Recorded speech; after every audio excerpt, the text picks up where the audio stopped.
Hi, good morning, everyone. This is Michael Corcione, Managing Director of Cybersecurity and Data Protection Services here at Cordium. I'm joined with me today with my colleague, Richard Hudson. Good morning, Richard. Hey, good morning, Mike. Good morning, everyone. Great. We want to thank you all for your time today and interest in joining us for Cordium's webinar on the New York State Department of Financial Services Cybersecurity Regulations. So up on the screen, we'll go to our first bit coming across. And really the regulation that everybody knows came into play February 16th of 2017 this year, where Governor Andrew Cuomo basically formalized the final terms of the agreement and made it effective March 1st, 2017. There's a series of deadlines that follow the initial kickoff of the action going into effect. And what we want to accomplish today is really focus on those first deadlines that are coming up.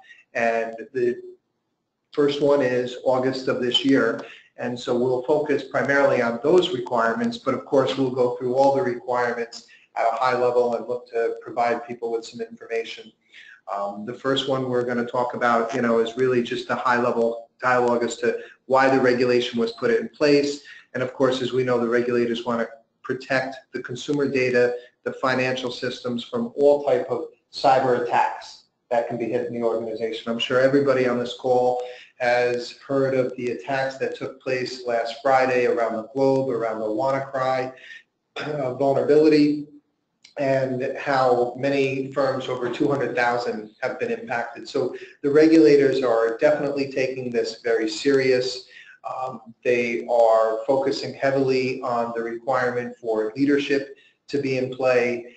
And I guess, Rich, the final bullet we have up here is the one that concerns leadership the most. And most people on the call here, if they've been focusing on the regulation, are well aware that the deadline coming up next February is going to be for that first certification to be signed by a senior officer within the organization. So we know there's a lot of deadlines that happen after February 1 and the ones prior.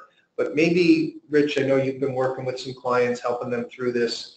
Talk to me or share with our audience, if you could, a little bit about, what people should be expecting and why August 28th is important, August of 2018 this year is important, leading up into February of next year, and what they need to be prepared at a high level to report. Yeah, sure. Thanks, Mike. Basically, when it comes to the NYDFS requirements, which everyone on the call hopefully has done some preliminary review and hopefully started some of the actions required. August 28th has specific items that have to get done, and they should already have been either completed or in the process of being completed. Quite a few of the items that were pointed out are not new things. So organizations on the DFS regulation should have already started these things, and if not, then they're behind the eight ball. When it comes to the certification of compliance, as stated here on the last bullet, someone has to take that responsibility to sign in February next year, but the sign-off is going to reflect what is actually happening today for the rest of this year. So it's a case where what is being done today up until the 28th, and after the 28th, up until the February 15 deadline to do the compliance certificate, it's very important that these things have already begun. And if they haven't already begun, then there's some catching up to do. And so coming into this slide here, those of you that have joined some of our past webinars probably familiar with this slide here. And basically these are what we call the 500.xx categories that fully encompass what the NYDFS requirement has outlined. And there are 4 primary boxes here that are in the first deadline of the 28th. And those are the ones we'll focus on today and give some guidance there for firms that are still evolving in their process and how they need to get prepared. The first one, Rich, is 500.02, establish a cybersecurity program. So I know we get a lot of clients that think they have a program in place. They are doing a lot of good things, but the regulator has a very distinctive view of what they mean when they say a cybersecurity program. You've spent 17, 18 years, probably seems like a lot longer, working with regulators and knowing what they're looking for when they're coming in. So when a regulator says to them, we want to see your cybersecurity program and what you've established, what are the key elements that they'll be looking for? Yeah, definitely. The cybersecurity program is actually a separate document from security policy and procedures, and it's typically maybe 5 to 6 pages, not a lengthy document, but it gives a clear picture of the firm's security organization and how security is deployed throughout the firm. It's very high level, and I've been in examinations where the regulator has said, can you explain your security program, which is different from explain your security policy. So the security program has to be put together specific to New York, and it has to be a separate document which then paints a picture of the rest of the organization's security from policies, procedures, technology, and so on. And I think always in that document really is around risk. Yes. Right? How they're identifying risk, remediating risk, monitoring risk. You know, one of the things as this regulation has evolved, when it was first proposed by New York State, it was actually stricter than it is today. And some people may think this is a pretty onerous requirement, and it's definitely one of the most stringent around the globe. But initially there was a lot more prescriptive elements as to what specifically firms have done, and NYDFS listened to some of their supervised members and really came back and asked for some leniency, and that's where they took the approach and told firms that we want you to use the NIST framework and the NIST approach and have a risk-based methodology on how you're addressing your program. So that's really critical. And I guess the question a regulator will always come in and ask that firms should understand is, what is your biggest risk? Right, Rich? That's going to be one of the very first questions. And you know, they have an idea before they ask the question. So they're, you know, in a sense, testing the auditee if their answers are going to be in line with what they're thinking. So it's very good to make sure you have that answer prepared for when the regulators come in. And so that'll take us to the second box, or next box that we want to look into really, which has to be in place come August of this year, and that's 500.04, the Chief Information Security Officer or third party. So there are a lot of organizations that their headquarters is in New York, and they'll have that CISO function here in New York, but most organizations may not have that structure, and could be branches of foreign banks or those that have home office support from another state, or even the CISO just is in a global function that spans more than just New York. So, Rich, it seems a little onerous for regulators to ask a branch here in New York, or even a firm that may not be a large size and have a smaller infrastructure, to really go out and hire a dedicated Chief Information Security Officer. And so we know there's some leniency there on approach. How have you seen clients address this issue that don't necessarily have that support there today, but want to make sure they can be in compliance? Yeah, definitely. It's definitely in the last 6 months or so, one of the key focus areas for a lot of firms who do not have a local CISO function in New York. One of the things that they're looking at is to leverage the global CISO, maybe have more support locally from the home office. But definitely one of the things that has to be done is to have a local presence. And in some instances, some firms are looking at the virtual CISO option that some outside firms offer.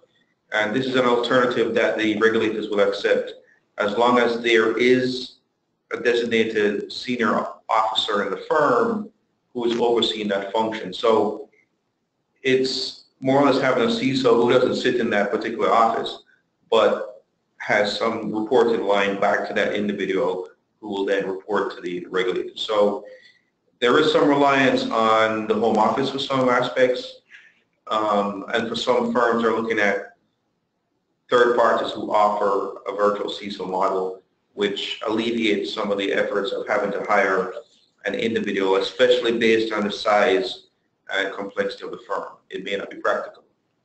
Okay, great. And so the next bucket that's going to come in and is listed as the regulator, these are the items that, once again, to remind that 1 year from the effective date, which was March of this year, that they want to make sure you're complying with. And the next one, Rich, is 500.05, which is the penetration testing vulnerability scans. A lot of organizations hopefully are doing this already, but they are not only looking for it to be done regularly, but also that in some cases you are getting third-party attestation, and really they'll start evaluating now some of your practices around penetration and vulnerability scans. So Rich, just at a high level, what's some of the best practices, and I guess even more specifically, why don't we just say exactly what the regulator has outlined and they're looking for in pen test and vulnerability scans? Yeah, definitely.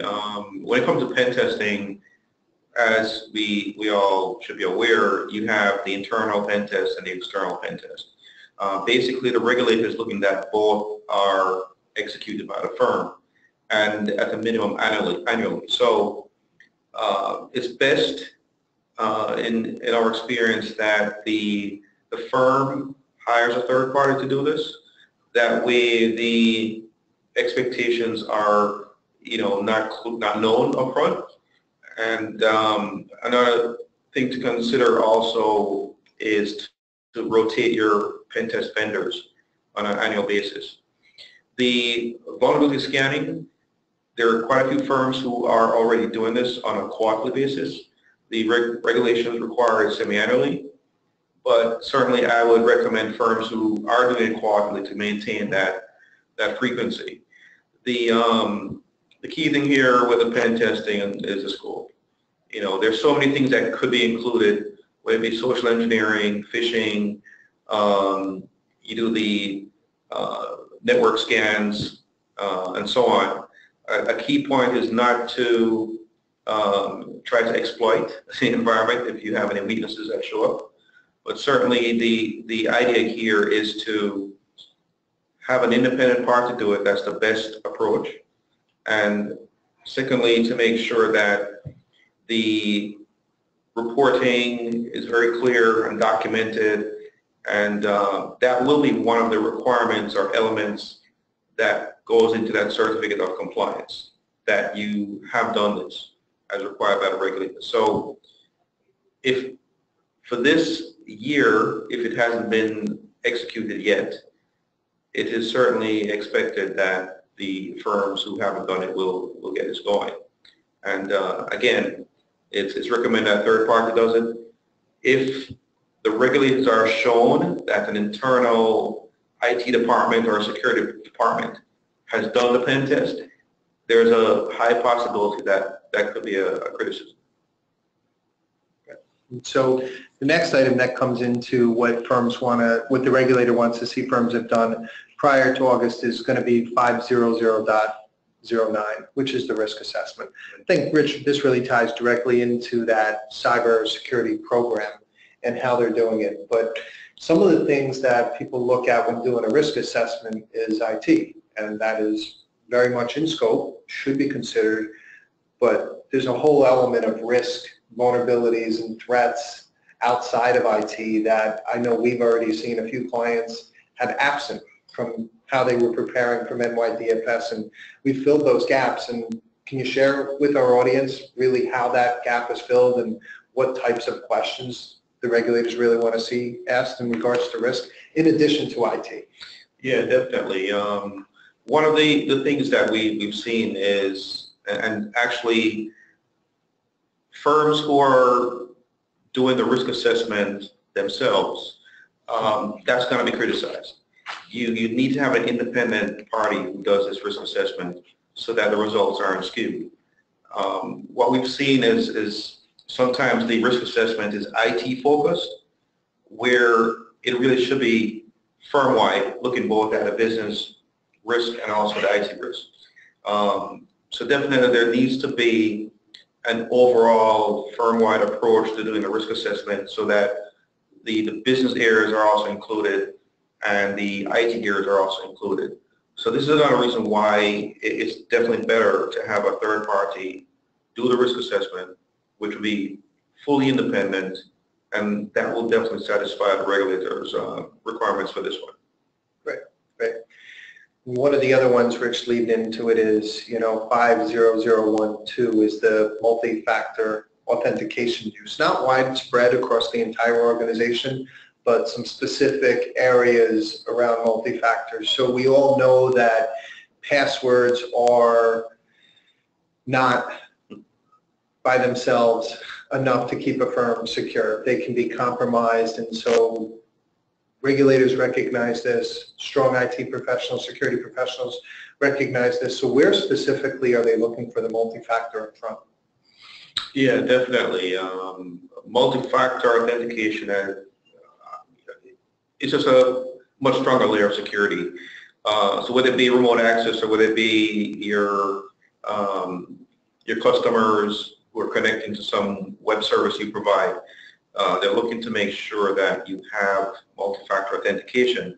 And one of the mistakes that, in my opinion, firms make is that they include as a part of multi-factor IP filtering. And as we all know, IP addresses can be spoofed. So it will definitely be recommended to use a different form of authentication in addition to the passwords. And that could be a whole lot of different things, from tokens to other mechanisms for sure. But IP filtering is definitely something that could be a part of it, but definitely you should add another layer if you're going to include IP filtering in the multi-factor. Great, great. So two more left on the slide that we want to review. And actually, I just want to come back to take a question as it popped up during the screen.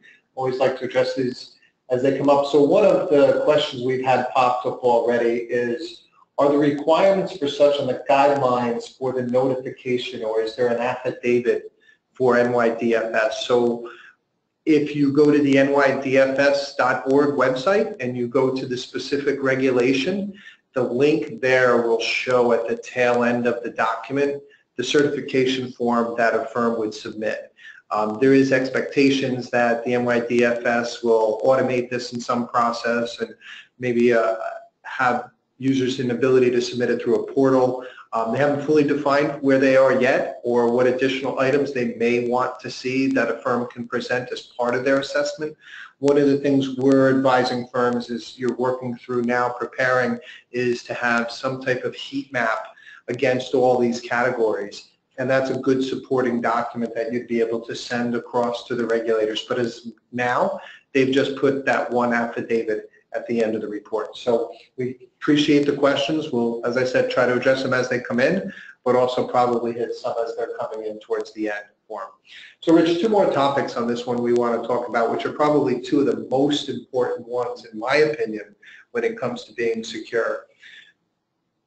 500.14, training, monitoring, awareness. Everybody knows or should know the user is the weakest link. Can't get enough awareness for people these days, especially as things continue to evolve from a threat perspective and the attackers are getting more and more sophisticated. A lot of firms have done training programs, but what are the specifics regulators are looking for other than we're putting up posters, we're doing some annual in-person training? They're looking for some metrics, right? And so what are they going to comb through and want to see firms present if they get presented by an NYDFS review?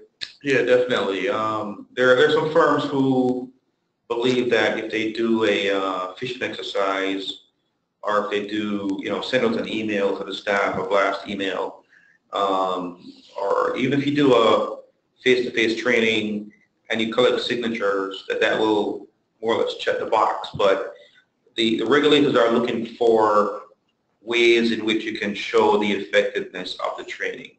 How do you know that what you're saying is being understood by the person who's listening? So there has to be some form of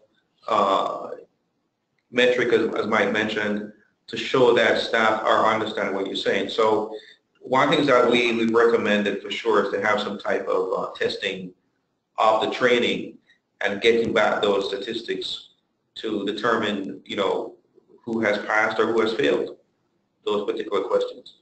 And then that may trigger some retraining exercises. Many folks who come to the awareness training may not be fully listening or paying attention. So the regulators are looking for firms to show that their training is effective. And one way to do that is to have metrics. It's to, do the Q&As, get some type of, computer-based training, which will force the user, if they answer wrong questions, to go back. So that's something that firms have to really look at very closely. It's no longer a check-the-box exercise. You have to show how effective your training really is. So Rich, one of the things we've seen in all the cyber regulations that have come out is a real emphasis on policies and procedures and a lot more documentation. And I know we've had a client recently that expressed concern that there's a lot of policies, a lot for our user community to read and review.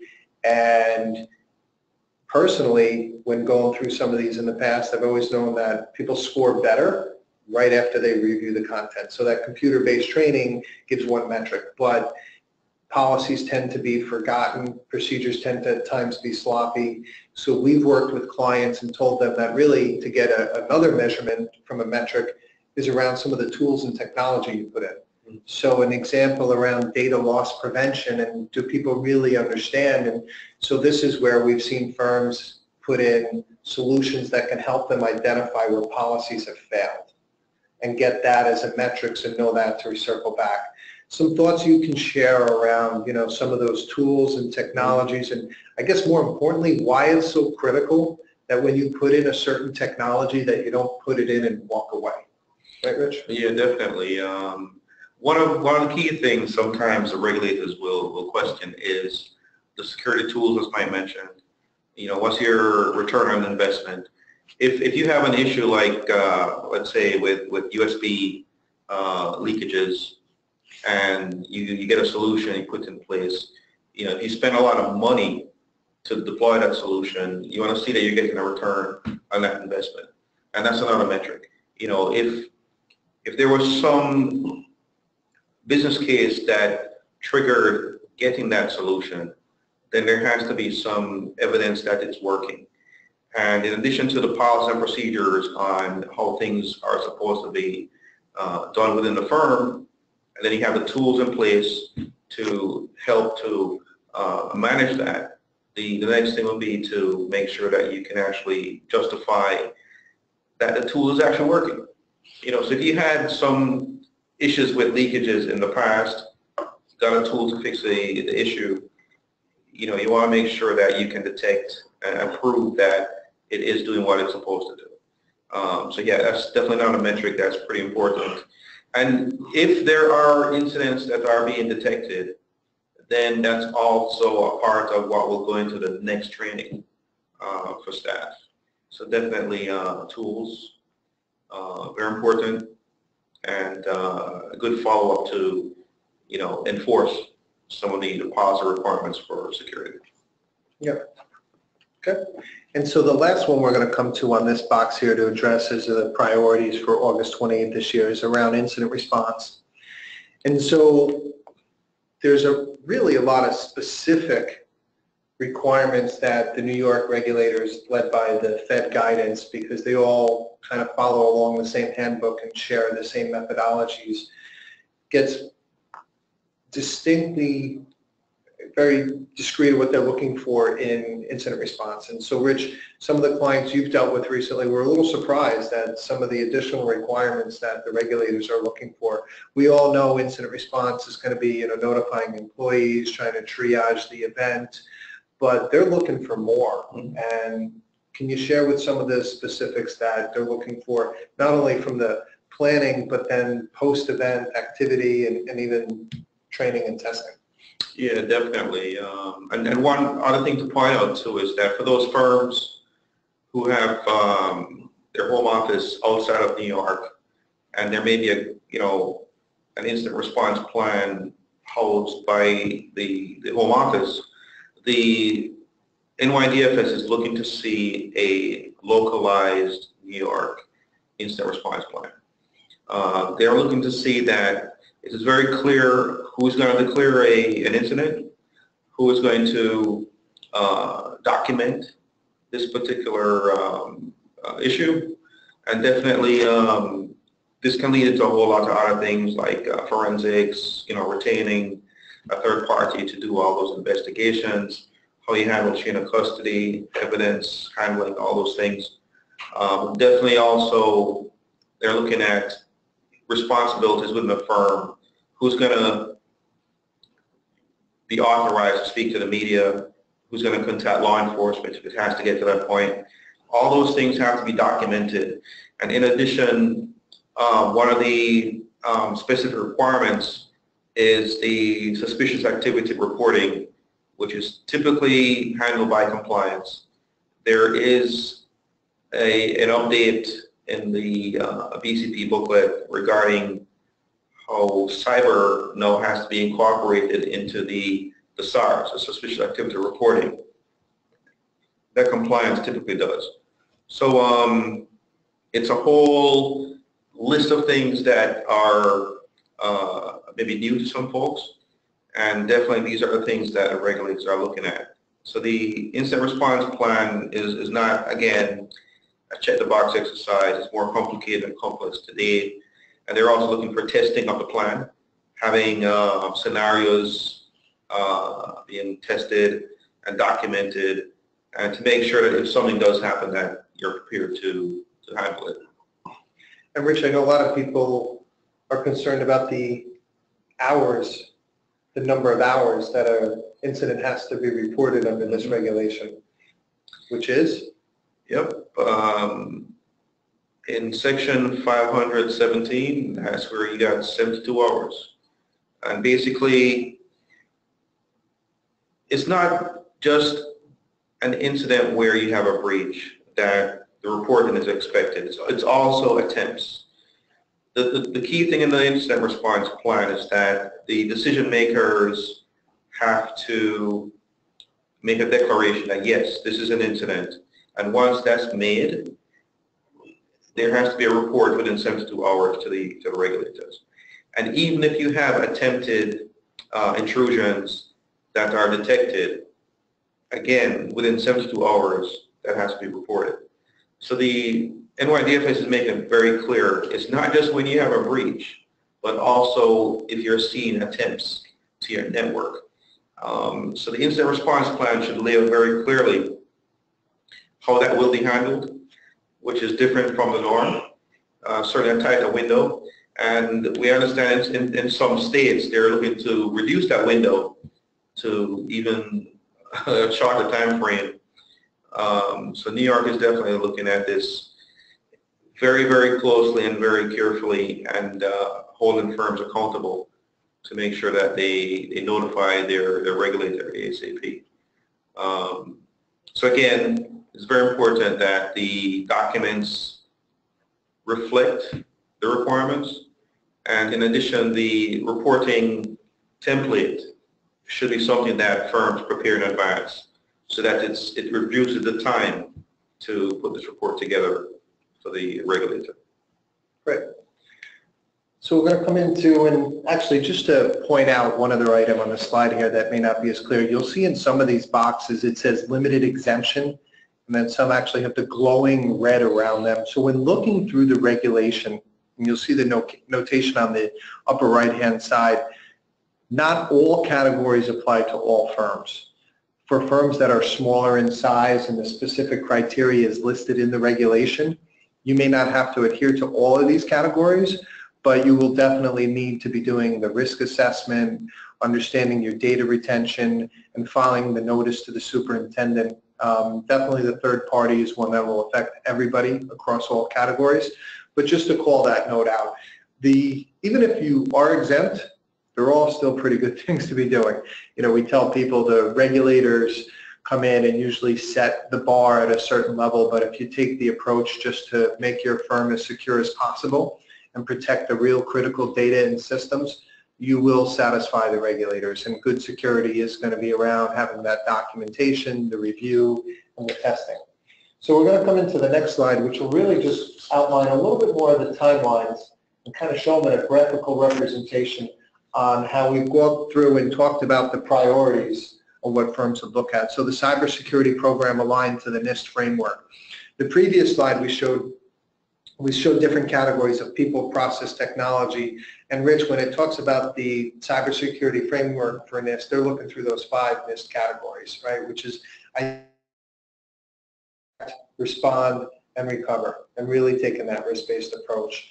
Other comments you have in regards to aligning towards NIST? I know for some people that, you know, they're unsure of what that actually means.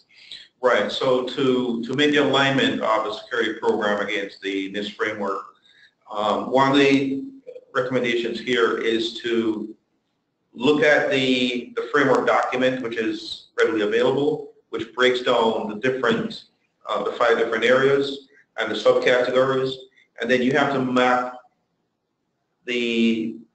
what you have in your organization, whether it be policies or guidelines or procedures, against the framework. Typically what I've seen is that if you do it in a heat map concept, you will see where your firm will align with the framework. In some cases you may have controls in your policy and procedures which doesn't fully meet the requirements from the NIST framework, and then that would mean there may be some errors you got to tweak to make sure you're in compliance. But the best way to show alignment of the program with the framework is, in my opinion, to do a heat map type concept, and that way you can see if there's any gaps that you have to address to make sure you're fully in line with the framework requirements. No, I guess, Rich, one of the things, and we can even come into the next bullet, which is the cybersecurity policy.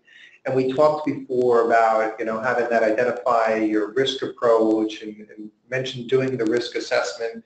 You know, it's really important when doing that you're going to use the tools that the regulators recognize. And so specifically, that's one of the reasons why they call out NIST in almost every cybersecurity regulation you look at across the globe, from UK, all across Europe, Hong Kong, other parts of Asia, South America, they all refer to NIST. And so some alignment to what a regulator recognizes is important, which also leads into having your program identify the approach. And so there are specific tools that regulators like to see firms use. It's important to have your output in something that they recognize. And so using a combination of tools and solutions, or even a hybrid approach or homegrown approach, can be more painful when needing to explain to the regulators how you arrived at your results. So Rich, you've done many reports for regulators and leaders and boards of directors that had to funnel up. A little bit thought on that approach and the view of the regulator when they look at that output? Yeah, definitely. It's definitely much easier, especially now with the, for example, the CAT tool provided by the regulators, to do the assessment, which would then reflect the organization's security posture. When they come in, they easily recognize it. If you have a different solution, then time will have to be spent to explain how it maps to what they're looking for. Either way is fine, as long as, I guess, it can be explained clearly. But if there's any gaps, that will certainly be an issue that they'll point out. So definitely when it comes to the reporting and the, using the tools that are out there, to take that into consideration, where you have to make sure whatever you're going to be using, that it fits what they're looking for, the NYDFS. If it doesn't, it's going to be a little bit more tedious when you have that conversation to try to convince them. So just to keep it in mind. Okay, great. And then coming down to the next one, review and assign access privileges. We hope this is being done in organizations today, but the regulators, this has always been one of their key areas of focus. So access and risk-based approach, most sensitive systems, most sensitive data, even access from third parties, all of these always need to be reviewed, right, Rich? Yeah, and one of the things the regulators are looking for is to see that firms have an identity and access management system. If you don't have an IAM in place today, chances are you will be recommended to get one. So definitely something that firms should be looking at. It's a better way to manage access, and certainly it's something that the regulators will point out if you don't have a solution in place that you get one. So definitely keep that in mind. Yep. And so, Rich, I think on the next ones we can probably paint through these. I know we wanted to target to try to finish about 11:45, and we have a few other questions that have come in. So just to kind of fill out the timeline, we've talked a lot about these before. The CISO, third-party designation, that view that who's responsible for cybersecurity, and whether it's a specific CISO or somebody that has those responsibilities added. I think one of the things Rich may have mentioned earlier, it's the reporting line that's pretty important here, and so that person should not be under IT. That would be considered a conflict of interest, and that's where if you don't have the bodies in-house to separate that function, where a third party comes into play and can help. The reason not to have it under IT, Rich, and you know this is instructed clients and showing them the flaws, they're grading their own homework, right? And so it's critical it reports outside of IT. A little thought there? Yeah, definitely.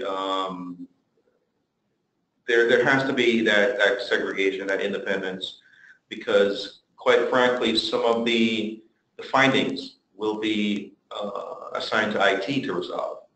And typically what we find, if the reporting line is to the head of IT, they may not agree with the report, question the report, and you know, that definitely will lead to additional issues. So in the FFIEC management booklet, which was recently updated a couple of years ago, it clearly says that the security function should not report to IT. So firms who have not yet made that change will be criticized. So I'm going to paint out the rest of the timeline. We talked about sufficient staffing, training. I think actually, Rich, on the training, we talked a lot more about the end user community, but a point here is they also want to make sure that you're providing training for your staff. So this is a new area for a lot of employees, and seminars, certifications, items that you can show so that you have competent staff for security is also pretty important, and something the regulators want to make sure that everybody's doing. We talked about the written incident response plan, and then of course the new reporting requirements being tied into 72 hours. And then painting out the rest of the slide, this is, as you're going to see it, the work really just goes on for another 2 years, and then from there it's still perpetual in the sense that you're going to need to make sure you're not only continuing up these efforts, but always going through a process of testing your controls, testing the effectiveness, testing the efficiency, and then where you are seeing weaknesses, come back, make some improvements, whether it's doing additional trainings, additional tools and technology. I'm going to stop here for this bullet here on the bottom on the FS-ISAC cyber exercise. Rich, I know this was one of your favorite free activities that firms can take advantage, and you've participated in several times. So we'd like to give a freebie here if you want to just share a little bit about what this event is and how it falls into Cybersecurity Awareness Month. Yeah, sure, definitely. One of the things the regulators are looking for is the fact that firms have some management of their threat intelligence. FS-ISAC, which is the Financial Services Information Security Analytics Center, they basically,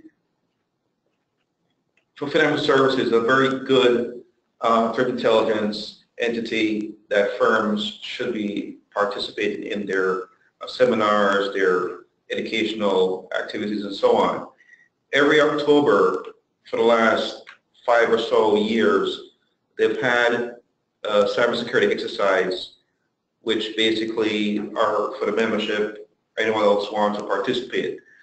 This year it's scheduled for October 31st to November 1st, and certainly if firms are not yet members of FS-ISAC, they are certainly encouraged to join. One of the things I found with this exercise is that it helps firms do their annual testing of their incident response plan. And basically every year a different scenario, and it alleviates firms trying to think of a new scenario every year to do the testing. Another thing with this exercise, it gives you an idea of what other firms are doing. The names of the firms are kept out of the exercise and the reporting, but if, for example, one of the questions would be, and it's a tabletop exercise, one of the questions are, do you have an incident response plan? And you see that 50% of the respondents say yes, you know where you fall compared to your peers. You have, in the last exercise I participated in, you had about 1,200 financial institutions who did participate across the U.S. and Canada. So it's very well attended, and certainly I would recommend anyone who has to report to regulators to join FSISAC and also their test every October. Great, thanks. So I jumped the gun, Rich, and painted out the rest of the screen because we got a handful of questions in here that I'd love to address. Some of them seem to be pretty good. I think they're actually all pretty good. And so the first one comes up, actually ties into, there's two questions around the topic. One person mentions, so we say tools for an assessment that a regulator would recognize, and we mentioned CAT. So what is CAT? CAT stands for Cybersecurity Assessment Tool. And when we talk about specific regulators, and Rich mentioned a handbook, it's the FFIEC. So they have put out their cyber assessment tool, which will evaluate a firm's inherent risk and also various maturity levels across several cybersecurity domains. And then they also have their cybersecurity and information security handbook. So that leads into the other question, Rich, around somebody asking specifically around the FFIEC CAT. And does it align to all of the NIST requirements? Comment on using the CAT. I know you're very familiar with the CAT and the hundreds and hundreds of questions that need to be answered when completing the tool. Yeah, definitely. The CAT, as Mike mentioned, there are two parts. The inherent risk profile, which has about 49 questions broken into 5 categories, and you have the cybersecurity maturity level part of the assessment, which just under 500 questions, again, broken out into 5 domains. It does map against the NIST framework and also several FFIEC requirements from management, e-banking, BCP, information security, and so on. And this is why they gave us a tool. This is why the Fed put a tool together, because it's what they're looking for. I've been in examinations where the regulator said, we don't care what you used before, but make sure you also use this. So they are expecting that firms certainly are using a tool to determine their cybersecurity inherent risk profile and also the maturity level. Sure. So another question that comes in on the risk assessment where somebody's referring to, we mentioned IT versus doing the business risk or that component, and where do you start and how would you do that? So when doing a risk assessment, just tell people you want to start with your crown jewels, which is your most sensitive data, your key systems. And then also from a risk perspective, you look at the threat actors. So who would want to be targeting these assets? Where could they target them, meaning how could they get to them? Via email, via physical access, via penetrating the network, through USB drives, wherever that data lives, breathes, and touches it, can they get it through a third party? And those that are holding the data there. So going through that view of the crown jewels approach when working on an assessment is pretty important. Another question that we have come across here is where it's being asked about tools and metrics we talked for evaluating policy and a little more specific. So Rich mentioned before DLP. There's a lot of tools now around user behavior analytics, and this is definitely the evolving technology in the space where you're able to get data back on user behavior activity that can give you insight to things that could lead to a breach, i.e. they're accessing data that they normally don't access, printing files that they normally don't access, logging in at a time that they normally don't access. So an employee never logs in between or outside of 8 a.m. to 6 p.m. and now there's an access at 2 o'clock in the morning. Were their credentials compromised? Or is that user maybe doing some malicious activity? So to trigger alerts. And if it's the user and they violated policy, then now that shows there needs to be more instruction around policy. So a lot of the tools and technology will help solve technology problems. One of the, I'm getting several other questions that are coming in. So we do have a question. I'm going to go in order, get a little harder. There's so many to try to group them together. Next one is, will we share the slides? Yes. You'll get a follow-up after this call, an email follow-up. It'll give a link to our website where we'll post the slides. There'll also be some encouragement in that website to reach out to us for a follow-up conversation. We'd love to talk individually one-on-one and answer your specific questions and understand what possibly your organization can use for guidance.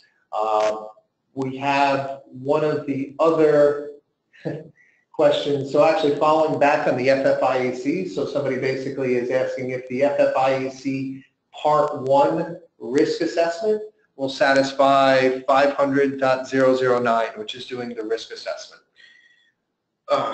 So by Part 1, I believe they probably need the inherent risk component. The answer is no. Basically, the risk assessment that they're looking for is to do a firm-wide risk assessment. So that the CAT is a part of that. There is the idea that you have to look at also threat and vulnerability assessments. You have to look at the overall firm security posture. The CAT tool is just one element of the overall risk assessment process.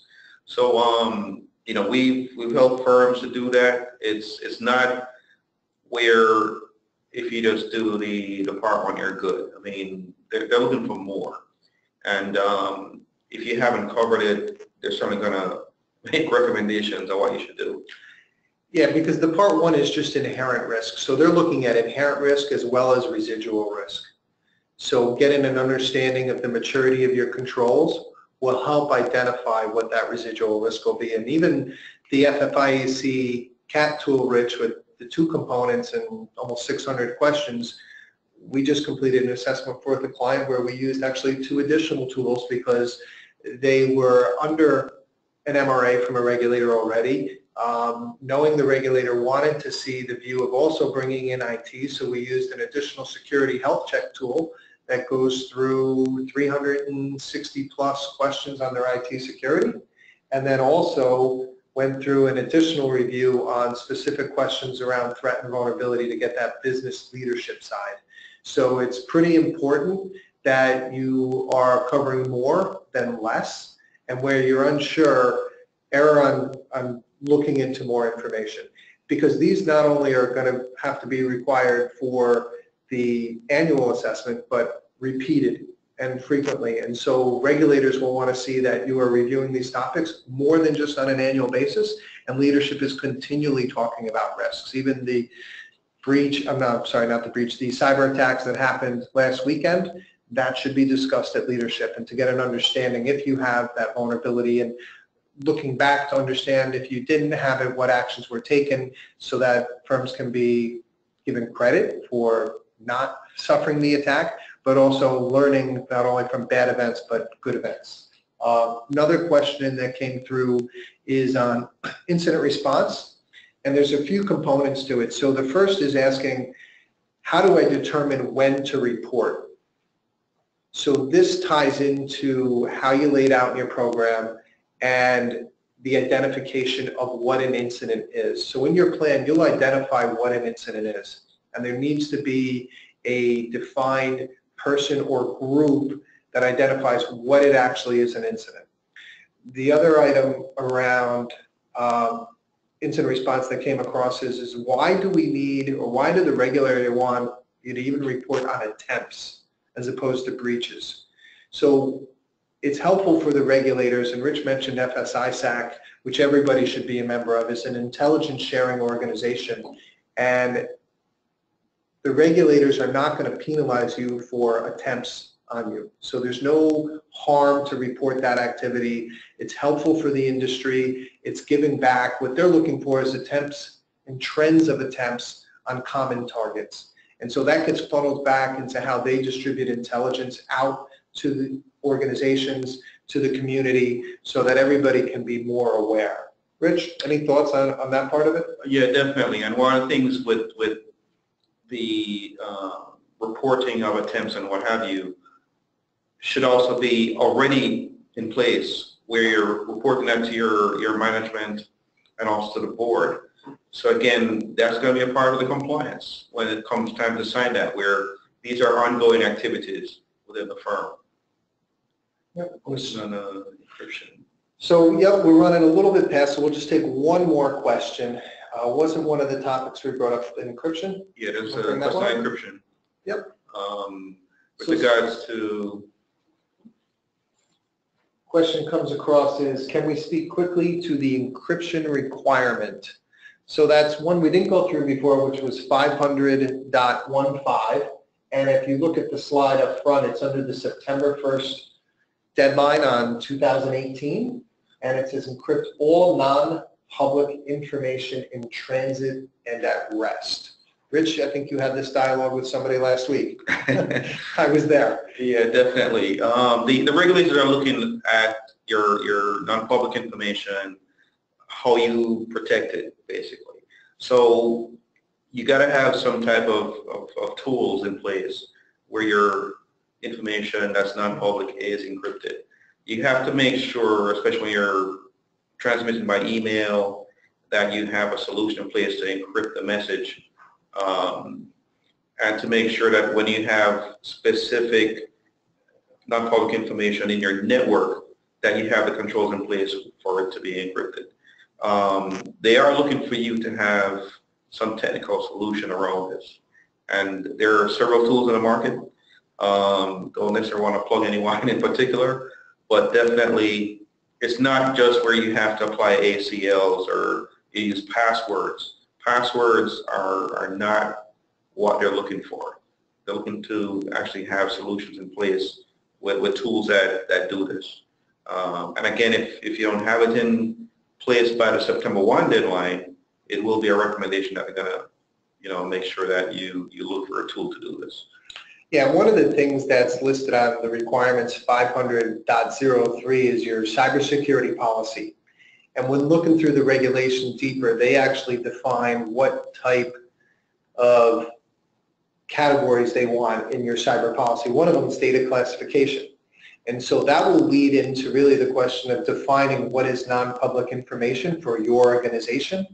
And that will help set the determination of what activities you'll take around that encryption.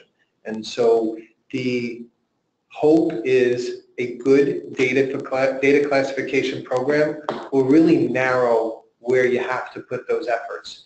And so it's painful to do data classification, but the benefits long-term are phenomenal in compared to trying to boil the ocean and protect all your data, or narrowing down and what we call reducing your attack surface, not only from where the data is stored, but also who has access. We call where your data lives, breathes, and who touches it.